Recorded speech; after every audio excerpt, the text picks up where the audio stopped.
ಎಲ್ಲ ಕಾಲು ಉಲ್ಟಾ ಹೊಡಿಲಕತ್ತೆಲ್ಲ.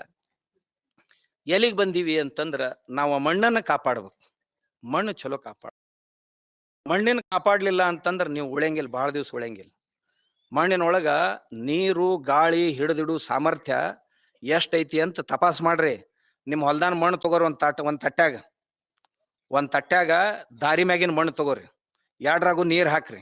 ನೀರ್ ಎದ್ರಾಗ ಹೆಚ್ಚು ಹಿಡಿತೈತಿ ನೋಡಿ, ಹರಿದು ಹೋಗ್ಬಾರ್ದು, ಹರಿದು ಹೋಗ್ಲಾರ್ದಷ್ಟು ನೀರ್ ಹಾಕ್ರಿ. ಅದಕ್ಕೆ ಎದ್ರಾಗ ಹೆಚ್ಚು ಹಿಡಿತೈತಿ ಅಂತೀರಿ ನೀವು?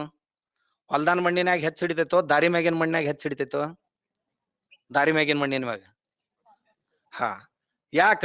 ದಾರಿನ ಮ್ಯಾಗಿನ ಮಣ್ಣ ಇದು ಪುಡಿ ಆಗೈತಿ, ಅದ್ರೊಳಗೆ ಏನು ತೇವಾಂಶ ಅನ್ನೋದು ಉಳ್ದೇ ಇಲ್ಲ, ಆಮ್ಯಾಗ ಅದನ್ನ ಹಿಡಿದಿಡು ಸಾಮರ್ಥ್ಯ ಇಲ್ಲ.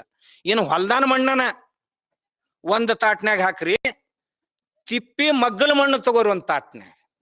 ಯಾವ್ದ್ರಾಗ ನೀರ್ ಹೆಚ್ಚು ಹಿಡಿತೈತಿ ಅಂತೀರಿ? ತಿಪ್ಪಿ ಮಗ್ಗಲ್ ಇರ್ತೈತಲ್ಲ ಆ ಮಣ್ಣಿನಾಗ ನೀರ್ ಹೆಚ್ಚು ಹಿಡಿತೈತಿ, ಗಾಳಿ ಹೆಚ್ಚು ಹಿಡಿತೈತಿ. ಅದು ಯಾಕ? ಅದ್ರಾಗ ಹಿಡಿದು ಇಟ್ಕೊಳಕ್ ಬರ್ತೈತಿ. ಅದು ನೀರ್ ಕಡಿಮೆ ಕೇಳ್ತೈತಿ ಹೊಲಕ್. ಆ ಮಣ್ಣಿನಾಗ ನೀರ್ ಹಿಡ್ಕೋತೈತಿ, ಆಮ್ಯಾಗ ಹೆಂಗ್ ಬೇಕ್ ಹಂಗ ಬೆಳೆಗಳಿಗೆ ಬಿಟ್ಕೋತಾ ಇರ್ತೈತಿ. ಇದ್ರಾಗ ಹಿಡ್ಕೊಳಕ ಬರಂಗಿಲ್ಲ ಅಂದ್ರೆ ಬಿಡುದು ಯಾವಾಗ? ನಮ್ಮ ಭೂಮಿ ಹೆಂಗಿರ್ಬೇಕು ಅಂದ್ರೆ ಮಳಿ ಬಂದಾಗ ಹಿಡಿದು ಇಟ್ಕೋಬೇಕು, ಮಳಿ ಹೋಗೋಣ ಮೆಲ್ಕ ಬೆಳೆಗಳಿಗೆ ಬಿಟ್ಕೋತಾ ಇರ್ಬೇಕು. ಇದಕ್ ಪದ್ಧತಿ ಅಂತಾರ ಒಕ್ಕಲ್